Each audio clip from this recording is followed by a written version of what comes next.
Dynsoft POS програмаа нээсний дараа нээлт хийх өдөр хэсэг дээр өнөөдрийн календарын өдөр компьютерийн цагаас автоматар харагдана.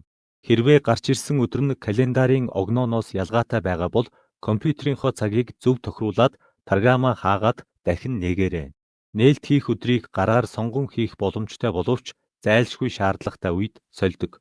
Эхлэх мөнгө хэсэг дээр кассын үлдэгдэл буюу задгай бэлэн мөнгөө бөөн дүнгээр эсвэл тоолох товч дээр дарж дэвсгэрт бүрээр ангилж оруулах боломжтой.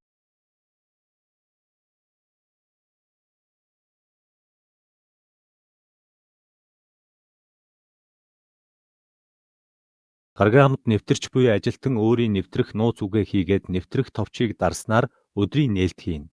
Хэрвээ нууц үгээ мартсан бол менежертэй хандаж Dynsoft-ийн ERP системд шинээр солих боломжтой. Нээлт хийхээс өмнө анхааруулга мессеж харуулах ба Yes товч дарснаар өдрийн нээлт хийгдэнэ. Нэгэнт өдрийн нээлт хийсэн бол буцаах боломжгүй тул сайн нэгтлэх шаардлагатай.